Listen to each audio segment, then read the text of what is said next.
ಕಡೆ ಮಳೆ ಎಲ್ಲ, ನಮ್ಮ ಕಡೆ ಇನ್ನೂ ಮಳೆ ಬರ್ತಾನೇ ಉಂಟು.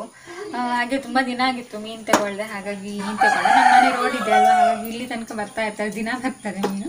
ನಾನು ತಗೊಳ್ಳೋದು ಸ್ವಲ್ಪ ಕಡಿಮೆ, ಇವಾಗ ಅಷ್ಟು ಚೆನ್ನಾಗಿರಲ್ಲ, ಹಾಗಾಗಿ ಇವತ್ತು ಮೀನು ತಗೊಳ್ಳೋಕ್ಕಂತ ಹೋದೆ. ಭೂತ ಇತ್ತು, ಭೂತ ಎಷ್ಟು ಚೆನ್ನಾಗಿರಲಿಲ್ಲ. ಮತ್ತು ಹೆರಬ್ಬಾಯಿ ಅಂತ ಇರುತ್ತಲ್ಲ, ಅದನ್ನ ತಗೊಂಡೆ. 100 ರೂಪಾಯಿದು.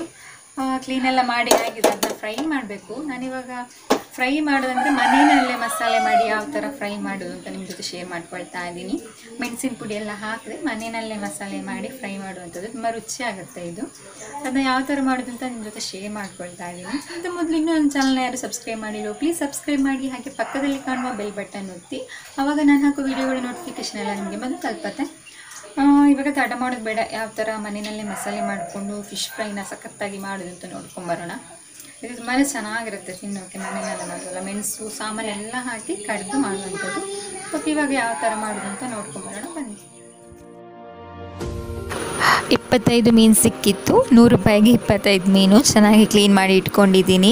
ಇವಾಗ ನಾವು ಇದಕ್ಕೆ ಮಸಾಲೆ ರೆಡಿ ಮಾಡೋಣ. ಮಸಾಲೆಗೆ ನಾನಿಲ್ಲಿ ಒಂದು 15ರಿಂದ 17 ಉದ್ದ ಮೆಣಸು, 5 ಗಿಡ್ಡ ಮೆಣಸು, ಹಾಗೆ ಕೊತ್ತಂಬರಿ 3 ಚಮಚ, ಸಣ್ಣ ಸ್ಪೂನಲ್ಲಿ ಕೊತ್ತಂಬರಿ 3 ಚಮಚ, ಹಾಗೆ 1 ಚಮಚ ಸಾಸಿವೆ, 2 ಚಮಚ ಜೀರಿಗೆ, 1/4 ಟೀ ಚಮಚ ಮೆಂತೆ, ಹಾಗೆ ಸ್ವಲ್ಪ ಹುಳಿ. ಇದಿಷ್ಟನ್ನು ನಾವು ಎಣ್ಣೆಯಲ್ಲಿ ಏನು ಫ್ರೈ ಮಾಡಬೇಕಾಗಿಲ್ಲ, ಹೀಗೆ ಹಸಿಯಾಗಿ ಇದನ್ನ ಗ್ರೈಂಡ್ ಮಾಡಿಕೊಂಡ್ರೆ ಆಯಿತು. ನೀವು ಇದಕ್ಕೆ ಶುಂಠಿ ಬೆಳ್ಳುಳ್ಳಿನೂ ಸೇರಿಸ್ಬೋದು, ಅಥವಾ ಶುಂಠಿ ಬೆಳ್ಳುಳ್ಳಿ ಪೇಸ್ಟ್ ಕೂಡ ಹಾಕೊಬೋದು ಸಪ್ರೇಟಾಗಿ. ಇವಾಗ ಇದನ್ನ ನಾನು ಗ್ರೈಂಡ್ ಮಾಡ್ಕೊಳ್ತೀನಿ. ಸ್ವಲ್ಪ ನೀರು ಹಾಕ್ಕೊಂಡು ಗಟ್ಟಿಯಾಗಿ ಗ್ರೈಂಡ್ ಮಾಡ್ಕೊಳ್ಳೋಣ. ಇವಾಗ ಮಸಾಲೆ ರೆಡಿ ಆಗಿದೆ. ನಾನು ಇದನ್ನ ಸ್ವಲ್ಪ ಮೀಡಿಯಮ್ ಆಗಿ ಕಟ್ಕೊಂಡಿದ್ದೀನಿ, ಅಂದರೆ ತುಂಬ ನೈಸಾಗಿ ಕಟ್ಕೊಂಡಿಲ್ಲ. ಅದು ಮೆಣಸಿನ ಬೀಜ ನಮಗೆ ಸಿಗಬೇಕು ತಿನ್ನೋವಾಗ, ಅಷ್ಟು ಒಂಥರ ಮೀಡಿಯಮ್ ಆಗಿ ಗ್ರೈಂಡ್ ಮಾಡಿಕೊಂಡ್ರೆ ಸಾಕು. ತುಂಬ ನೈಸಾಗಿ ಮಾಡ್ಕೊಬೇಡಿ, ಆವಾಗಲೇ ಅದು ರುಚಿ ಜಾಸ್ತಿ. ಇಷ್ಟು ಗಟ್ಟಿ ಆದರೆ ಸಾಕು, ತುಂಬ ತೆಳುವಾಗಬಾರ್ದು. ಇವಾಗ ನಾನು ಇದಕ್ಕೆ 1 ಚಮಚದಷ್ಟು ಅರಿಶಿಣನ ಹಾಕ್ಕೊಳ್ತಾ ಇದ್ದೀನಿ. ಹಾಗೆ ರುಚಿಗೆ ತಕ್ಕಷ್ಟು ಉಪ್ಪು, ಇದಿಷ್ಟನ್ನು ಹಾಕ್ಕೊಂಡು ಚೆನ್ನಾಗಿ ಮಿಕ್ಸ್ ಮಾಡ್ಕೊಳ್ಬೇಕು. ಮೀನು ಫ್ರೈ ಎಲ್ಲ ಮಾಡುವಾಗ ಸ್ವಲ್ಪ ಉಪ್ಪು ಖಾರ ಎಲ್ಲ ಜಾಸ್ತಿ ಇದ್ರೇ ಚೆನ್ನಾಗಾಗೋದು. ಹುಳಿ ಉಪ್ಪು ಖಾರ ಎಲ್ಲ ಚೆನ್ನಾಗಿದ್ದರೆ ತುಂಬ ಚೆನ್ನಾಗಿ ಟೇಸ್ಟ್ ಬರುತ್ತೆ.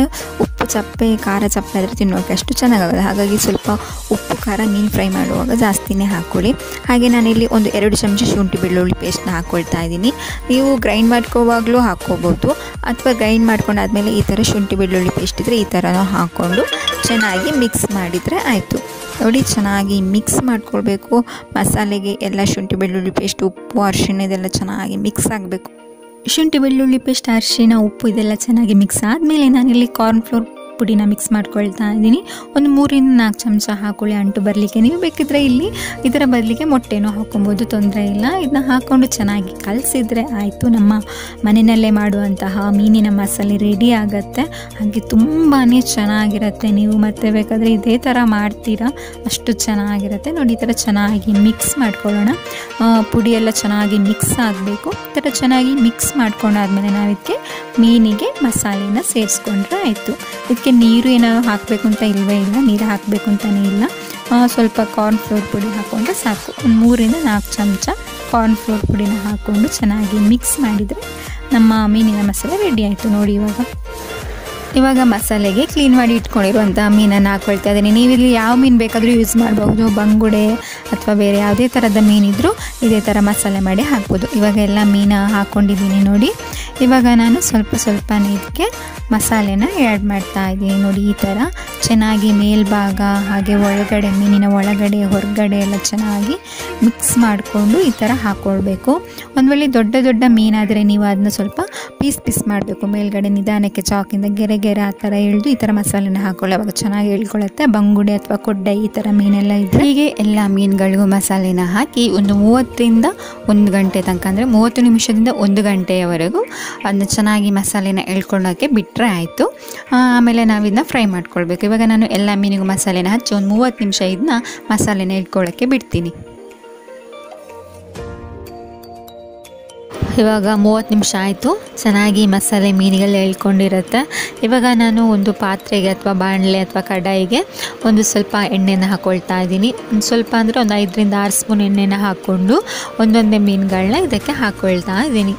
ಈ ಥರ ಸ್ವಲ್ಪ ಹತ್ರ ಹಾಕಬೇಡಿ, ಸ್ವಲ್ಪ ದೂರನೇ ಹಾಕಿ, ಇಲ್ಲಾಂದರೆ ಮಗ್ಚೋವಾಗ ಪುಡಿ ಆಗುತ್ತೆ ಮೀನು. ಹಾಗಾಗಿ ಸ್ವಲ್ಪ ದೂರನೇ ಹಾಕ್ಕೊಳ್ತಾ ಇದ್ದೀನಿ. ಇವಾಗ ಒಂದು ಸೈಡ್ ಸ್ವಲ್ಪ ಫ್ರೈ ಆದಮೇಲೆ ನಾವು ಇದನ್ನ ಮಗ್ಚಿ ಹಾಕಬೇಕು. ಸಣ್ಣ ಉರಿಯಲ್ಲಿ ಒಂದು 4 ನಿಮಿಷ ಆದರೂ ಇದು ಚೆನ್ನಾಗಿ ಫ್ರೈ ಆಗಬೇಕು. ನಾನು ಇಲ್ಲಿ 2 ಸಲ ಮಗ್ಚಿ ಹಾಕ್ಕೊಂಡಿದ್ದೀನಿ.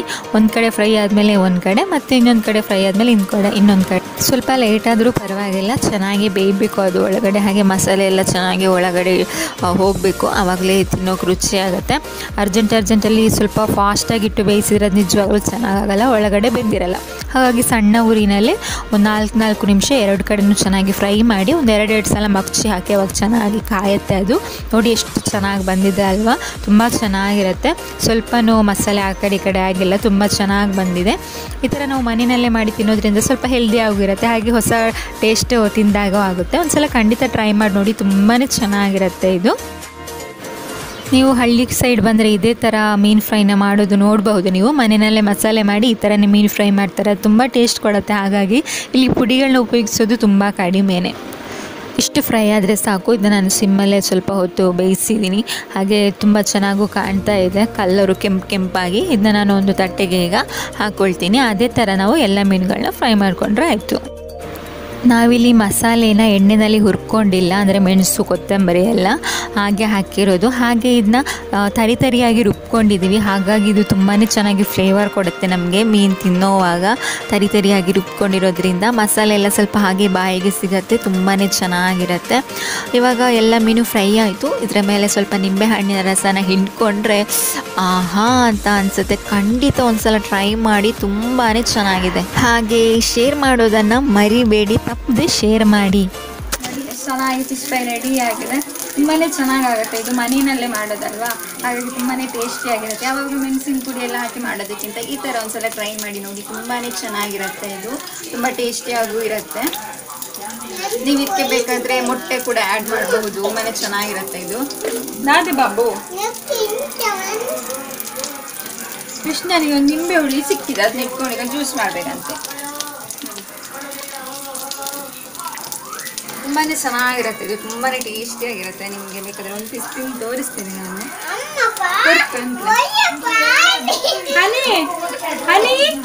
ಹನಿ ಬಿ ತುಂಬ ಬಿಸಿಯಾಗಿದೆ, ಯಾಕಂದ್ರೆ ಜ್ಯೂಸ್ ಮಾಡ್ಕೊಡಿ. ತುಂಬ ಬಿಸಿಯಾಗಿದೆ, ಎಮ್ಮಿ ತುಂಬಾ ಚೆನ್ನಾಗಿದೆ. ನಿಂಬೆ ಹುಳಿನ ಹಾಕಿರೋದ್ರಿಂದ ತುಂಬ ಚೆನ್ನಾಗಿ ಬರುತ್ತೆ ಟೇಸ್ಟು. ನನಗೆ ಆವಾಗಲಿಂದ ಹೊಟ್ಟೆ ಹಸಿತಾ ಉಂಟಂತೆ, ಇವತ್ತು ಮೀನು ಫ್ರೈ ಅಲ್ಲ, ಹಾಗಾಗಿ ಬೇಗ ಹೊಟ್ಟೆ ಸಿಕ್ಕಿದೆ ಅವಳಿಗೆ. ಅಲ್ಲ ಹನಿ, ಅಲ್ಲ ಅವಳಿಗೆ ಊಟ ಎಲ್ಲ ಹಾಕ್ಕೊಡ್ಬೇಕು ಮಕ್ಕಳಿಗೆ. ಖಂಡಿತ ನೀವು ಒಂದ್ಸಲ ಟ್ರೈ ಮಾಡಿ ನೋಡಿ, ತುಂಬಾ ಚೆನ್ನಾಗಿರುತ್ತೆ. ಈ ರೆಸಿಪಿ ಇಷ್ಟ ಆದರೆ ಲೈಕ್ ಕೊಡೋದನ್ನು ಮರಿಬೇಡಿ, ಓಕೆನಾ? ಓಕೆ, ನಾನು ಇವಾಗ ಇವರಿಗೆ ಊಟ ಎಲ್ಲ ಹಾಕಿ ಆಮೇಲೆ ಸಿಗ್ತೀನಿ ನಿಮಗೆ. ಇವಾಗ ಮಧ್ಯಾಹ್ನ ಆಗ್ತಾ ಬಂತು ಟೈಮು. ದನಕ್ಕೆ ಹಾಲು ಕರೆದು ದನಕ್ಕೆ ನೀರೆಲ್ಲ ಕೊಡ್ತಾ ಇದ್ದೀನಿ.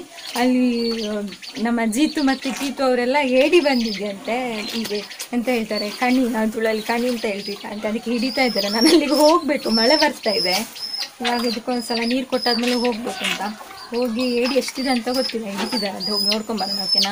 ಇಲ್ಲಿ ಜೋರು ಮಳೆ ಬರ್ತಾ ಉಂಟು, ಇವ್ರು ಹಿಡಿತಿದ್ದಾರಂತೆ ಏಡಿ. ಬನ್ನಿ ನೋಡೋಣ, ನಮ್ಮ ಮೊಬೈಲ್ ಸಂಡೆ ಆಗತ್ತಾ ಅಂತ. ತಿಕ್ಕೊಂಡಿಯಾ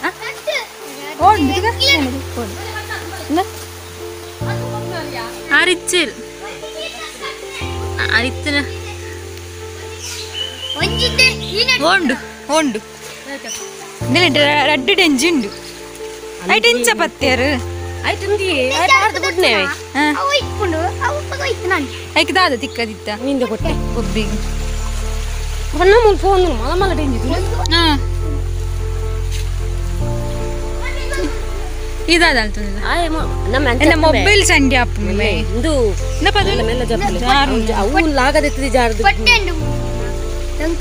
ಮಾಟ ಸ್ವಲ್ಪ ದೀತು ಬಿಡ್ಲೆ ಬರ್ಪುಂಡು ಗುಂಡಿಂಡು ಒಳ್ಳೆ ಮಾತು ಪಾಠ ನಾನು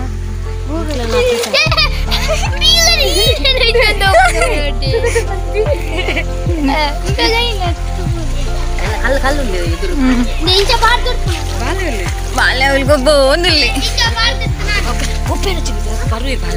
ತಿಕ್ಕ ನಮ್ಮೆ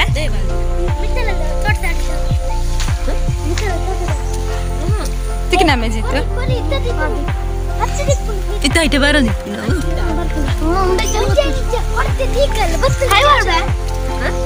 ವಾಪಸ್ ಬರ್ತೀನಿ ಮರೆ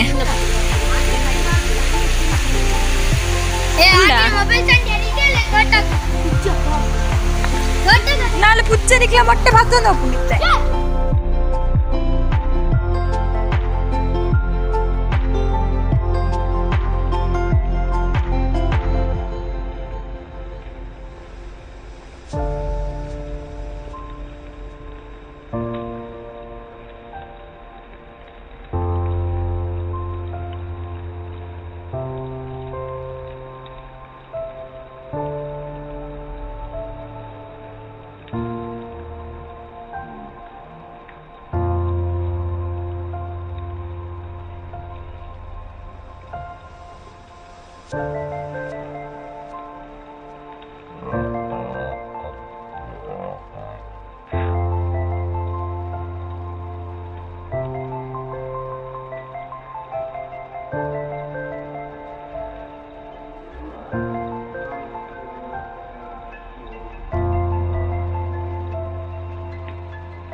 ಎರಡು ಎಡಿ ಸಿಕ್ತು, ಎರಡು ಎಡಿ ಸಿಕ್ಕಿದೆ. ಅಡ್ಡು ಡೆಂಜಿ ತಿಕ್ಕಂಡು ನಾನು ಸುಕ್ಕ ಅಲ್ಪರಿಗೆ ತಿಕ್ಕಂಡ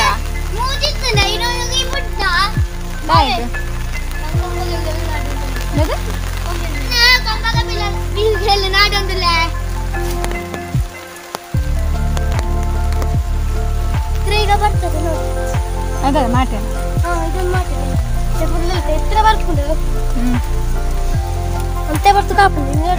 ಅವನಿಗೆ ಅಲ್ಲೊಂದು ತೂತಿದ್ದೆ, ಅದ್ರೊಳಗಡೆ ಕೈ ಹಾಕ್ತಿದ್ದಾನೆ, ಅಲ್ಲಿದ್ರೆ ಏಡಿ ಬರ್ತದಂತೆ.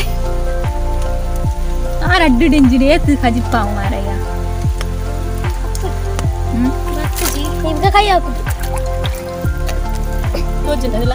ಮೊಬೈಲ್ ನಿಮ್ಗೆ ಬರು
ಇವಾಗ ಜೋರ್ ಮಳೆ ಬಂದಿದಲ್ಲ, ಫುಲ್ ನೀರಾಗಿದೆ, ಹಾಗಾಗಿ ಅವ್ರಿಗೆ ಎರಡು ಏಡಿ ಸಿಕ್ತು.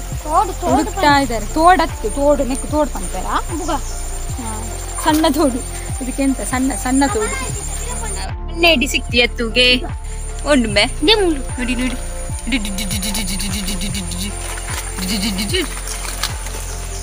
ನೀರೊಳಗೆ ಹೋಯ್ತು, ಅದು ನೀರೊಳಗೆ ಹೋಯ್ತು. ಯಾಜಿಗೆ ಹೋಗುದು ಡಿಶಿನ್ ಡಿಶಿನ್. ನನಗೆ ಆ ಕಡೆ ಈ ಕಡೆ ಹೋಗಿ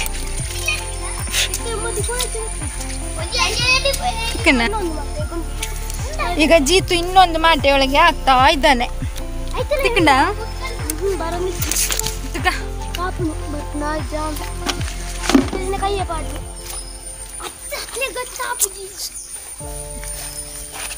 ಕೈ ಪಾಡಿದೆ ಮಾಟದಿಲ್ಲ.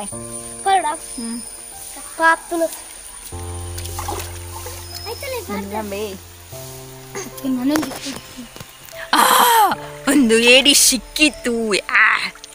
ನಿಂಚ ಕೈ 10 ನಿಮಿಷ ಚುಚ್ಚು ಜಂಬೆ ಈ ಪತೊನ್ನಾಗ ಚೆಪ್ಪುನ ತನ್ನ ಟೆಂಚ ಬರ್ತದೆ ನೋಡು ಈ ನಟ ಅವಾಗ ಚುಚ್ಚು ಜ ಚುಚ್ಚಿನ ಕಿಂಚನ ಟೆಂಚ ಅಂತ ಕಿಂಚ ಅಂತಾನೆ ಬರ್ತದೆ ದೂಕ ಮಾಸ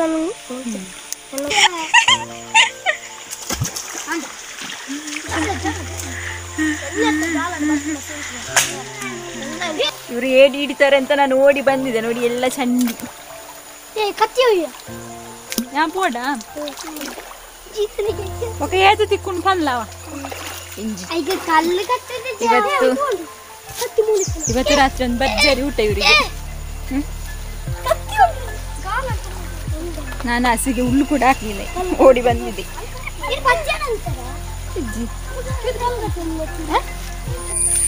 ಇತ್ತು ಚೂರು ಬೇಲೆ ಉಂಡು ಯಾನು ಬೊಕ್ಕ ತಿಕ್ಕುವೆ ನೋಡಿದ್ರಲ್ಲ ಮಕ್ಕಳು ಏಡಿ ಎಲ್ಲ ಹಿಡಿದ್ರು ಅದೊಂದು 2 ಏಡಿ ಸಿಕ್ಕಿತ್ತು ಹಾಗಾಗಿ ಅವು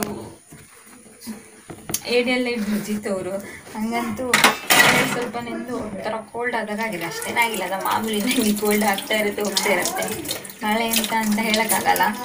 ಓಕೆ, ನಾನು ಇವತ್ತಿನ ವ್ಲಾಗ್ನ ಇಲ್ಲಿಗೆ ಏನು ಮಾಡ್ತಾ ಇದ್ದೀನಿ. ಹಾಗೆ ಶೇರ್ ಮಾಡೋದನ್ನು ಮರಿಬೇಡಿ. ಮುಂದಿನ ವಿಡಿಯೋದಲ್ಲಿ ಸಿಗ್ತೀನಿ. ಅಲ್ಲಿವರೆಗೂ ಎಲ್ಲರೂ ಖುಷಿಯಾಗಿರಿ, ಎಲ್ಲರನ್ನೂ ಖುಷಿಯಾಗಿಟ್ಕೊಳ್ಳಿ. ಜೈ ರಾಧೆ ಕೃಷ್ಣ.